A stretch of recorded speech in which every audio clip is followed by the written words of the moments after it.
On Halloween weekend, the Packers' warts haunt them again. Penalties, drops, and another Jordan Love pick six cost them in a big game, and the Lions are now in full control of the division. Yeah, I've been wanting this shit forever. I've been in the field with whatever they throw at me. Brush it off, pick myself up, moving on to the better. Okay. Hey. Yeah. Ain't no errors, baby, it's a new era. I wake up early feeling rich like I'm cash. Welcome in another episode. Sounds Gouda. Thank you all for coming back and taking a listen to us. My name is Rob Ralph. Next to me is my best friend and co-host, Jordan Olson. Please know that we are on YouTube. Please like and subscribe.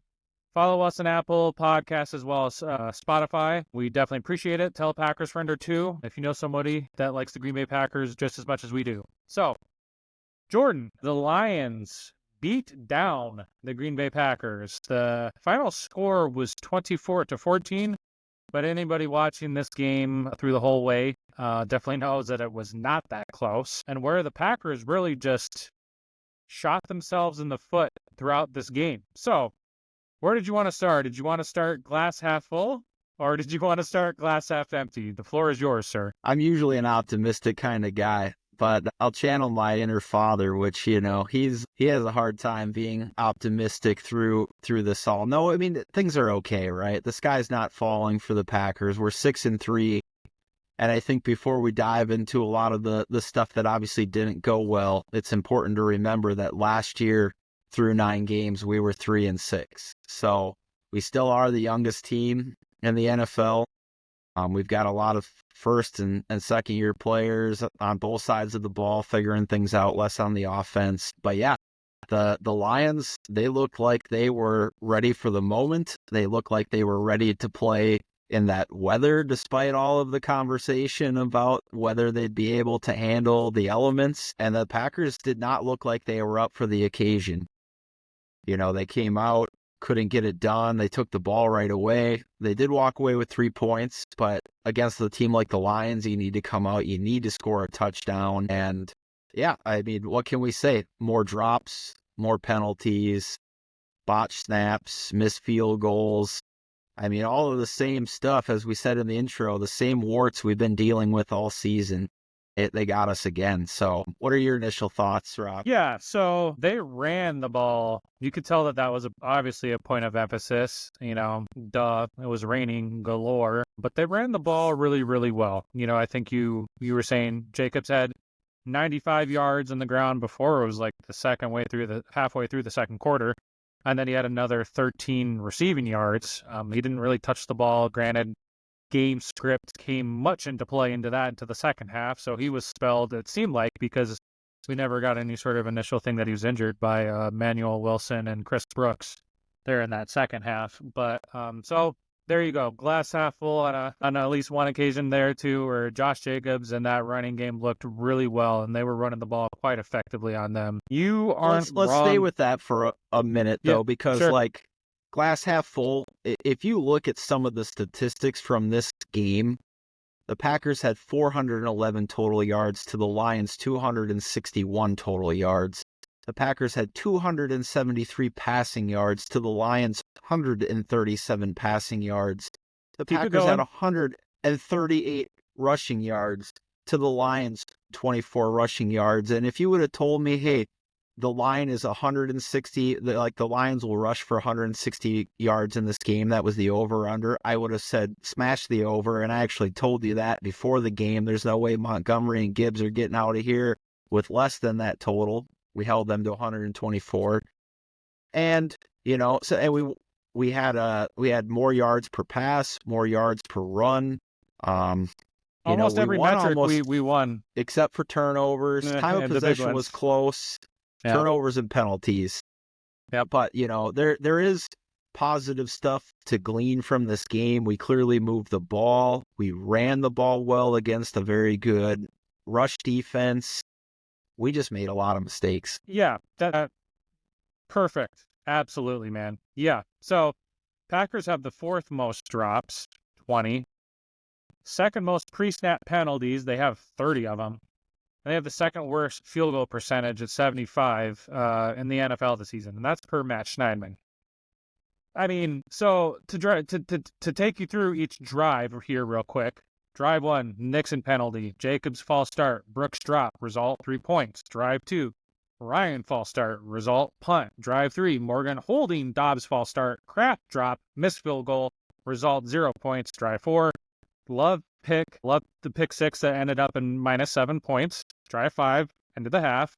Drive 6, Wicks drop, result punt. Drive 7, Love missed throw to Watson, bad snap. Drive 8, Tom false start. Watson misjudged the throw and the win, bad snap. Wicks drop TD, suffered on 4th and 1, result 0 points.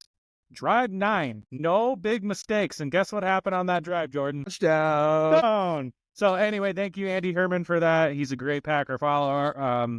That's where I got that one from, and I appreciated that, just to put that into the totality of what we're trying to accomplish here with this conversation. Yeah. And, I was beating up Rasheed Walker for a little while, and actually it seems like he's not been the most recent culprit. It's like everybody else is chipping in now on the line, and, Ryan and Morgan are playing in different positions yesterday, Morgan getting his first start of the season, so I can't be too mad at those guys because they're getting moved around, and even Elton Jenkins for a couple bad snaps. But man, the timing is so hard to swallow because every time we get something going good, it's a drive killer. Yeah, it lost us the game. It just every you almost like expected it, like, you know what I mean, and then it just kept coming. I was, for the most part, I was liking what I was seeing too from Jordan Morgan. That dude is a body mover in the run game, and he can, more than a few times I was seeing him getting to the second level to the linebackers. But I think there was a rush or two. At least I remember the one for when McNeil bull rushed him and got at him around the side. Guess what? Penalty. So, yeah, it just, and then the wet field too with Jenkins and some of those botch snaps. So it was just, we were outcoached. They were the more prepared team in their first weather game, because we all know that was a huge narrative. Detroit can't play outside, blah, blah, blah. They're not used to the weather. It looked like the Detroit Lions were the ones practicing outside all week instead of the Packers yesterday. Mm-hmm. Yeah. And, we really kept a lot of their stars in check. I don't have the statistics in front of me, but, I know that St. Brown had the early touchdown where he's standing on his head in the end zone. And man, okay, the St. Brown narrative. St. Brown, he was ready to play. He shows up to Lambeau, the Green Bay sucks sweatshirt. But you know what? I have to give the man credit where credit's due. He got in the end zone. He came to play, and, he's a hell of a player. I think that's like 6 games in a row now where St. Brown has a touchdown reception. So the guy's a player. But outside of that, he didn't have a ton of yards. We were worried about Sam Laporta coming into this game. I think he only had 29 yards receiving. Like I said, we held the Montgomery-Gibbs duo to 124 yards. Well, I guess that's a little skewed because the team rushing statistics, they took some negative yardage on some of those kneel downs and stuff. So, 130, 140 yards as a duo, which is still a good day on the ground, but that duo's been putting up a lot more than that. There's glass half full things to glean from this game, despite the fact that the Lions are totally in control of the division now. The Vikings go out last night and win a game. They didn't look that impressive, but they got the job done. Yep. And they're now 6-2. And it was a huge shift in the division and the NFC for the Packers. And we'll talk about the playoff standings and kind of the second half of the season in our episode on Saturday. But the Packers have some work to do now. And if they're going to win the division, they've got some things that are going to need to go their way. They're going to need to win a lot of their remaining games. And the Lions are clearly in control of the NFC North right now. Yeah, man. I mean, we could have won that game yesterday. If we wouldn't have had all those penalties, we wouldn't have kept, shooting ourselves in the foot. Obviously, Jordan Love's pick 6. Bad decision. I know that, in the post game, he was saying that Kirby Joseph, which was actually, I think that's what he was trying to do, was hide behind Zach Tom, but he just kind of lofts it up, and it looked pretty similar to what it was with the Rams, maybe obviously a little slightly different, but heads up play by Joseph, too, but just, I mean, that's not needed. Like, if anything, like, I'll take the sack. I'll take the sack, throw it away, whatever it is. Just you can't do that. So I know Tom Brady too was talking ad nauseum, it seemed like, and this was actually one of the sections I agreed with him on his overall commentary for the day or the night. Just bad decisions, and he said that just came from inexperience. And granted, this team's young, but this is Jordan Love's second season, right? And fifth year in the NFL, right? Yes. Yeah, fifth year. Yeah, fifth year. So it's not like it. I get it. Still a young team, but still, you can't do that. Like, that's got to be habitual in your brain, and you can't do that. You're gonna lose a ton of games, especially the best team in football, making any mistakes that big. My family and I were talking about that on our group chat, our group text. Where's this regression coming from? Because, after we got into the second half of the season, Jordan Love we feel like he had it figured out, right? And that's part of the reason why we gave him this massive contract. And I don't have buyer's remorse. I'm not ready. The sky's not falling. But it's kind of becoming a trend right now that I hope doesn't stick around. Are you concerned about Jordan Love's decision-making, Rob?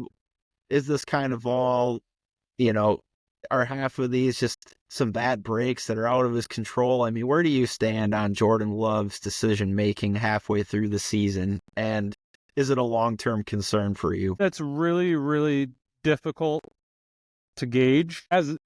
Yeah, it's concerning for sure, but also it's concerning. It's concerning. Let me just be honest with myself.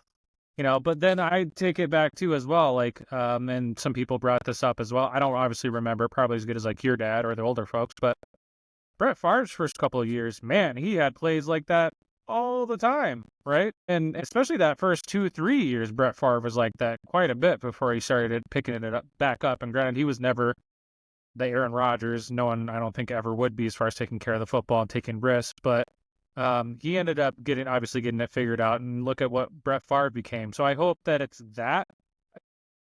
There's been comparisons too with Daniel Jones. Oh my God, he's the next Daniel Jones. It's like, just everybody calm down. Is it concerning? I'm going to be rationally optimistic with you guys. Rational for the BS and how I see it and how I honestly feel, but I'm going to turn around and try and be glass half full or optimistic about it. It's definitely concerning, right? Because you start to see this trend, and you start to see it growing. And even yesterday, you just drop. You're like, no, he didn't, right? Like, everybody, you're like, get out of here, right? So, I hope that does not continue to happen. I don't think it's going to be a Daniel Jones. I believe that he will learn from it, but that's just my take. What did you and your family talk? We're just surprised, but we really are, And in my family group chat, I think there's a variety of concern. I think everybody still believes in Jordan. I have, if on a 10-point scale, level 5 concern. I'm not saying I'm not concerned. I'm not sounding the alarm and saying this is who Jordan Love is either. Middle of the road. If we are going to win some tough football games down the road, make a deep run in the playoffs, if this is going to be a season of destiny for us and a deep run, Jordan Love is going to need to go into the bye week, think long and hard about it. To talk about, your Brett Favre earlier, he needs to watch that clip of Mike Holmgren telling Brett Favre, no more rocket balls, and he needs to ingrain that in his mind. And these aren't even rocket ball situations, right? They're just really boneheaded plays. I just need to eat it. I just need to clearly throw it out of bounds. And he just is trying to do too much. And I don't know. I don't want to beat it to death, but he needs to be smarter with the football. It was a pivotal play in this game that clearly changed the whole makeup of what they were capable of running in terms of their scheme. And going into the, halftime at 10-3 or, 10-6 or whatever the score would have been at that point in time would have been dramatically different than 17-3, giving them the ball back to start the second half. Total game changer. Well, let me throw a couple other cool stats or good stats at you too, though. I was seeing this, and I don't know if it's completely factual, but this is just what I've seen on the internet. Guess how many drops the Lions have on the season? I don't know. It can't be many because in the last 3 or 4 games, Jared Goff's nearly been perfect. I mean, Was that one you're holding up there? Yeah. So, you heard my stat earlier, but since 2023, drop percentage for the Packers wide receiver since the beginning of 2023 season, Wicks, we all know this, man. The kid has got all the talent in the world, right? Unbelievable talent. Leads the pack 19, all the pun intended there, 9.2%. Jaden Reed, 8.5%.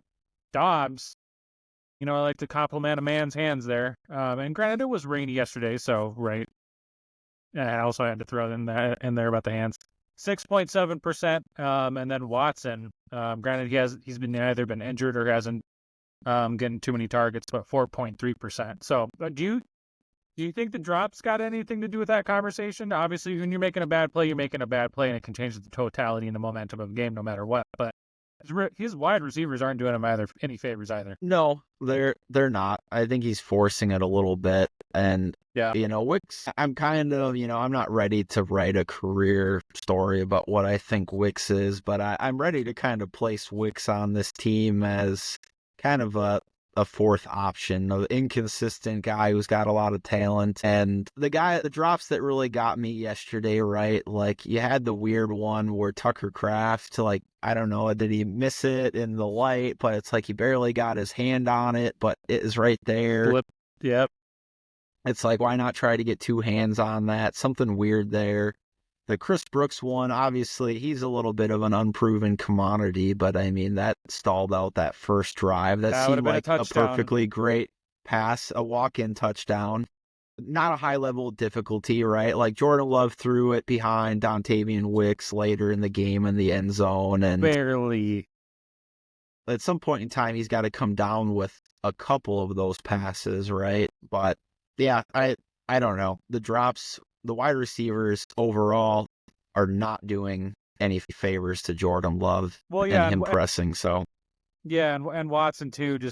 And I get it. It's windy, right? Too, so it was hard for him to really judge that ball. But he completely misjudged that ball. So yeah, I mean, overall frustrating. And what I thought too, let's talk about the defense a little bit. I thought, I think Javon Bullard had a bounce back game. I think that'd be evident in the PFF grades too as well from what I was seeing. But, despite being down two defensive back starters, and what we all, I think, agree is probably horrible linebacker mismanagement, because we all believe Quay Walker's a starter.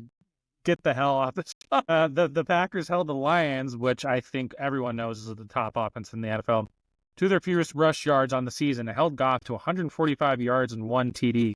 It's just the offense can't get out of its way. So what were your thoughts as far as the defense yesterday and what they were able to do? Can we see some more Aaron Mosby? I don't know. I mean, dude, at first I was like, yeah, Gary got a sack. I was like, wait, that's not Gary. But he did. They got a half a sack. Gary got a half and Mosby got a half. But you know what? Why not? We've been seeking answers in the pass rush game for a while, and Mosby is he's the different guy. He's the smaller speed rush kind of guy, and there's always been a place for that speed rush guy in these Texans type of defenses, the Jets with Will McDonald. Shaq Barrett with the Buccaneers. Why not try to deploy a little bit more Aaron Mosby? It's just a little something different, right?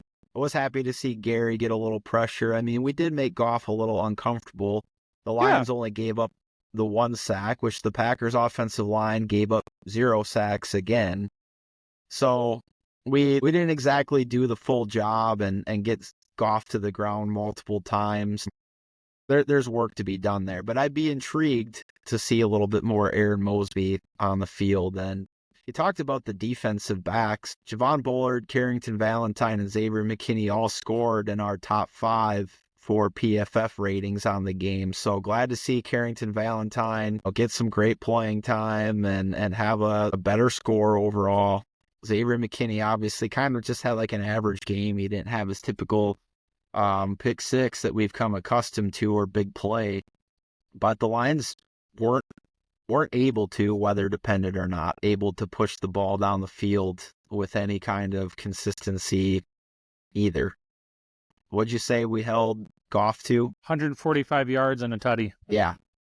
So I think overall a job pretty well done. You take the 7 points off the board that Jordan Love gave the defense, and you're talking about a 17-point performance from the Detroit Lions. I mean, they put up 52 points last week against the Titans, and I know the Titans are nothing to write home about, but they put up 31 points against the Vikings when they played them, 30 points somewhere in there. I mean, they're a walking 30-point a game average and have been averaging over 40 their last 3 games. So I thought we did well on defense. Why is Quay Walker still starting? I don't know. I mean, I think that we've kind of gotten to the point where they've actually come to a conclusion about Eric Stokes, and they've made a commitment. You know, they've even verbally started to say that they're going to start playing Carrington Valentine more. We're going to see him more, right?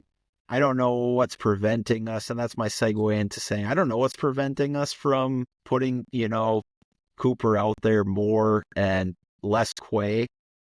But there's clearly something they feel like that they owe him or that they like that he brings, and the staff knows it. I think we as fans, as media, as podcasters, whatever, we don't see the same things they're seeing in practice, but there's got to be at least one last thing that they're hanging on to that they want to try to squeeze out of him, and I don't know when they'll finally pull the plug.